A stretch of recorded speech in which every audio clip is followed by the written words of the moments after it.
Et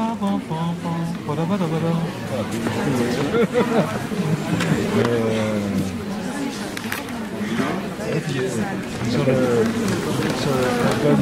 l'album majeur de Maddy, Chambers, c'est Kind of Blue. On est toujours sur France Inter. C'est la musique et le concert. Composé par Didier Barrault, accompagné de Marion Guilbault. Les musiciens dans le studio sont venus pour jouer des chansons à la maison de la radio. Pour la radio de la maison, le bain de foule sentimental. Vendredi soir après le journal.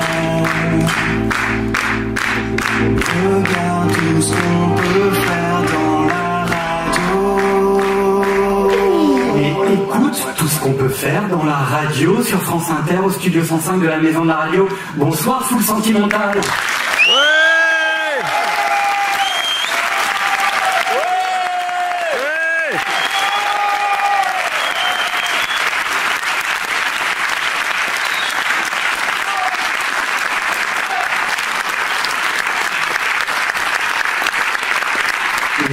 Même comme ça le 1er décembre. Ah, c'est chouette. Merci infiniment d'être au rendez-vous ce soir de cette foule sentimentale de live. Alors ce soir, deux musiciens, deux archanges d'une pop transversale, deux noms d'artistes qui sont déjà tout un récit personnel. Un petit fantôme qui hante le terrain de ses propres élucubrations musicales et un Forever Pavot qui nous fait chausser sa pantoufle d'intérieur pour secouer son cinéma de quartier, plein de souvenirs de BO ou Gainsbourg, période slogan, pourrait échanger ses partitions avec Ennio Morricone. Ce soir, c'est dernière séance au Nouveau Western, avec deux musiciens qui sont surtout des perchistes de la hauteur musicale. Écouter leurs disques respectifs, c'est aussi être au contact de l'histoire de la musique, dans ce qu'elle a de passionnel, d'excessif et d'irraisonnable. Petit Fantôme et Forever Pavot sont deux intuitifs qui font parler le mouvement. Celui du vent, pour Petit Fantôme, celui des joies et terreurs de l'enfance, pour Forever Pavot. Petit Fantôme dit, on digère beaucoup de musique, que ce soit du greencore, de la techno de Détroit, en passant par le club Dorothée. Moi, je fais juste des mélodies, je peux être autant attiré par les sons électroniques, j'ai par exemple beaucoup écouté Aphex Twin quand j'avais 16 ans, mais aussi du hip-hop, du métal et de la samba. C'est un peu l'histoire de la pop musique. Forever Pavot explique, j'ai fait de la batterie 2 ans au collège, pour le reste j'ai tout appris en autodidacte. En fait, j'ai fait du reggae, du jazz, du métal, et chaque groupe que j'ai eu à mener m'a amené précisément à apprendre des instruments différents. Au final, le clavier est un instrument de percussion, donc ça rejoint la batterie. Fin de citation. Vous l'aurez compris, nous avons face à nous ce soir deux très grands musiciens qui sont le fruit d'un inconscient où il n'y a plus de hiérarchie dans l'approche des styles musicaux. Ils incarnent à merveille l'esprit d'équilibriste de foule sentimentale sur le fil entre vintage et futurisme. Ils sont ce soir en double affiche dans Foule Sentimentale avec Marion Guilbault devant le rideau. Bonsoir Marion. Bonsoir Didier, moi je suis tellement contente de cette double affiche avec ces deux propositions artistiques tellement décalées, tellement audacieuses. Elles sont traversées par la joie, elles sont traversées par de l'énergie. Alors ils sont venus, chaque groupe est venu avec son obsession respective. Celle de Forever Pavot, c'est les pantoufles. Il va nous chanter et nous expliquer pourquoi dans peu de temps. Et celle de Petit Fantôme que je rejoins derrière ce fameux rideau noir, c'est les, je sais pas si je prononce bien, les mouchous. C'est quoi les mouchous, Pierre? Les mouchous. Les mouchous, c'est des bisous en basque. Et c'est bien les mouchous, hein, voilà. Et c'est aussi une pâtisserie de chez Pariès. Voilà. Il en a fait des petits macarons, mais c'est pas vraiment des macarons. Voilà. Ça s'appelle des mouchous. Alors, est-ce que c'est ça votre rituel avant de monter sur scène? Les mouchous, c'est autre chose? Alors, pas du tout. Notre rituel à nous... Alors moi, j'ai fait 10 ans de rugby. Du coup, le rituel avant un match, je l'ai gardé, c'est on se frappe. Voilà. On se frappe très fort, on se cogne. Et voilà, comme ça on est chaud, on est prêt à en découdre. Voilà. Vous vous êtes déjà frappé là tout de suite? Là, on s'est frappé avant d'arriver, ouais. Voilà, on s'est frappé, voilà, d'une violence modérée, mais on s'est bien frappé, ouais. Une petite tarte là pour la route, non? Ça va? Allez, c'est bon. Allez, on y va. Petit Fantôme, c'est maintenant, c'est dans Foule Sentimentale, c'est sur France Inter. Oui.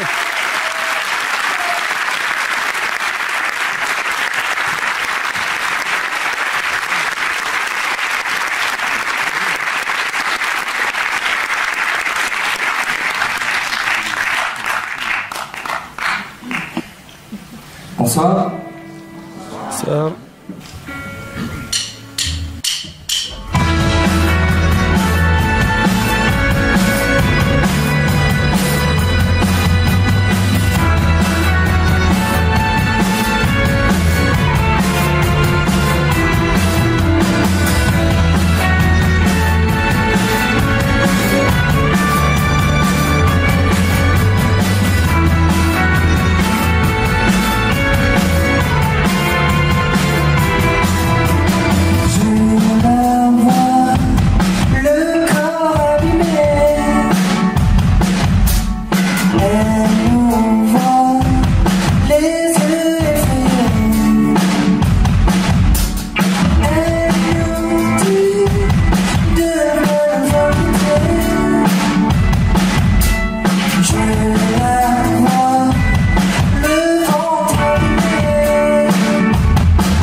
commence à se chauffer.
Maintenant,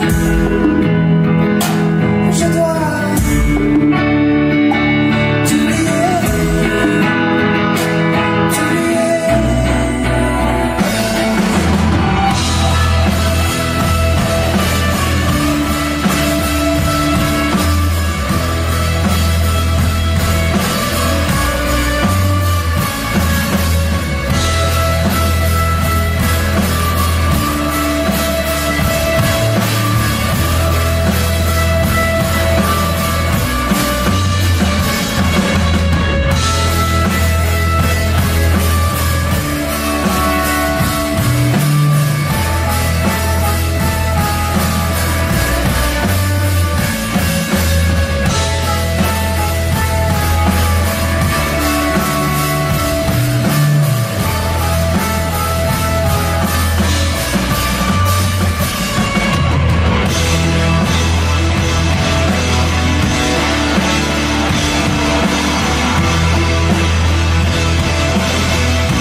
On joue un dernier morceau.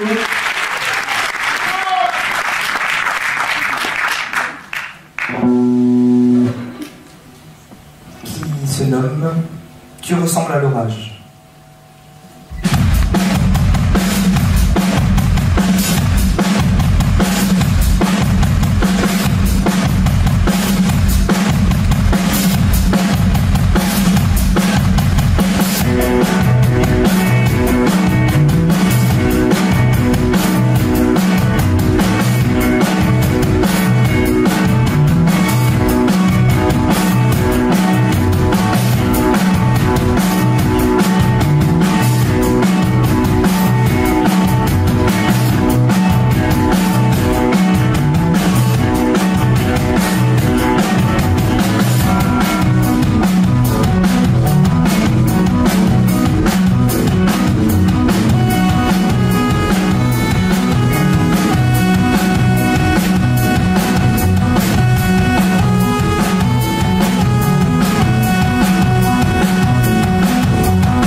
À la base, c'est le Pierre Anselmi sur la batterie, Mathieu, clavier trompette et Sylvain, guitare et clavier. Je vais donner quelques dates de concert. Il y a Lausanne le 8 décembre, Clermont-Ferrand le 9. Bon, toutes les dates sont sur le site de l'émission. Et à Paris, la Gaîté Lyrique, le 20 mars. Et là, je m'assois sur les marches avec Pierre. On joue à Rouen demain. Ah bah super. Et à Grenoble après-demain. Ouais, mais là, on va être diffusé vendredi. Alors, tu vois, au niveau des dates... J'ai foiré. Je sais pas. Voilà. Petit Fantôme. Qu'est-ce que ça te permet de prendre un nom comme celui-ci, Petit Fantôme? Ça joue sur quoi? Sur ton écriture, sur ton attitude? Ça me permet de faire ma psychanalyse un peu. Voilà. Ça me sert de catharsis, ce groupe. Voilà, ce nom, je dis, en gros, Petit Fantôme, c'est le truc qui est entre mon cœur et mon corps, quoi, qui relie les deux, entre mon âme et mon corps. Voilà, cette musique, elle me permet ça. C'est ton inconscient, c'est ton sang. Voilà, un peu, ouais. Voilà, c'est lui qui parle. C'est lui qui parle. Je sens, moi, il y avait beaucoup de guitares, super guitares, très saturées ce soir, mais je sens que malgré tout ça, derrière ce mur de guitare, tu privilégies le côté mélodique dans ton écriture. J'ai même lu dans une interview, tu disais qu'il y avait comme une dictature du rythmique dans la musique d'aujourd'hui.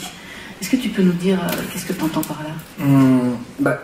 Que la plupart des écoutes qu'il y a, par exemple, à la radio, par exemple, quand on met les radios concurrentes, pas chez nous, jamais. c'est beaucoup basé sur le pied, le kick, ouais. Voilà, le kick et la voix. Et on oublie un peu les mélodies. Moi, je suis un fou de Paul McCartney, et pour moi, c'est ça la pop. On a besoin de mélodies, on a besoin de... Ce que j'aime avec les Beatles, c'est qu'on peut tout chanter. On peut chanter la batterie, on peut chanter la basse, la guitare, les chœurs, les paroles. On peut tout chanter, et c'est ça que j'aime bien dans la musique, quand il y a plein de choses mélodiques. Mais après, c'est aussi mon éducation. J'ai grandi dans la musique mélodique. Mon père mettait beaucoup de groupes comme les Beatles et Beach Boys, avec Electric Light Orchestra, avec beaucoup de mélodies, et c'est ce qui me touche. Voilà. J'ai aussi une filiation directe avec des groupes indés des années 90 comme Grand Daddy. Ouais. Tout à l'heure, la fin avec ce que tu as fait sur le clavier, ça m'a vraiment fait penser à des titres d'eux, à Pavement. Qu'est-ce qu'elles avaient de particulier pour toi? Enfin, qu'est-ce qu'ils avaient de particulier, ces groupes de ces années-là? Eh bien, après ça, c'était des... alors, ça vient de mon adolescence. Voilà, moi, je suis né dans les années 80, donc dans les années 90, 2000, voilà, j'étais mûr pour ça. Et c'était surtout, je faisais du skate, et du coup, les groupes qu'il y avait dans les vidéos de skate, il y avait ça, et puis le chanteur de Grand Daddy, il faisait du skate. Alors il y a des rencontres comme ça où on se dit, ah, ça c'est ma famille, on écoute ça, et puis la musique me touchait, il parlait de solitude. C'était par exemple, pour revenir à Grand Daddy, lui il habitait à la campagne, il habitait à Modesto, moi j'habitais à Mont-de-Marsan. Il faisait du skate, moi je faisais du skate, il allait faire du vélo, j'allais faire du vélo, il parlait de montagne. Voilà, maintenant j'y habite, mais c'était... J'avais trouvé ma famille, voilà. Et après, dans l'énergie des guitares saturées, quand même, je reviens à la catharsis, c'est vraiment la libération aussi. En plus de la libération de parole, il y a de la libération, peut-être de tension. Peut-être si je mettais pas des guitares saturées, je serais hyper triste. Je sais pas, j'irais pas bien, quoi. Voilà, ça me fait du bien. Ouais, ça fait du bien. Ouais, ça soulage un peu d'avoir un peu de violence qui nous pousse et qui est organique, qui sort d'un ampli électrique. Ouais. Et la langue, le fait de chanter en français dans une esthétique très dominée par les anglo-saxons, ouais. Ça, c'est quoi? C'est une revendication esthétique, politique? Non, je pense que c'est générationnel, je pense. Je pense que je fais partie d'une génération où on a été touché par la musique anglo-saxonne, la musique américaine. On est une génération qui a écouté beaucoup de choses, et je pense que c'est naturel de chanter en français maintenant, parce qu'on a digéré plein de styles de musique, et je pense que maintenant on s'approprie la musique, et ce qui vient naturellement, c'est de la chanter dans notre langue, et que le contexte, par exemple, quand je chante des paroles, les gens, c'est du direct, ils comprennent les paroles, soit ils comprennent pas ce que je dis pour le sens, mais oui, les mots vont être directs, et on va dire, ah, qu'est-ce qu'il me dit, il n'y a pas de traduction à faire, quoi. C'est immédiat, mais après j'essaye que les paroles soient mélodiques, que ça reste musical. Mais je pense que c'est générationnel. Je pense que c'est normal qu'on chante de plus en plus en français, parce qu'on s'est approprié voilà, toute une culture. Merci beaucoup Pierre. Écoutez merci. La bonne parole de Pierre chantée en français, tout le monde en a envie de ça. Le groupe qui va suivre chante également en français. Émile Sornin, c'est le nom du cerveau de ce groupe. Il est quelque part caché avec Didier Varro. Oui, il vous regarde, cher petit fantôme et cher Marion.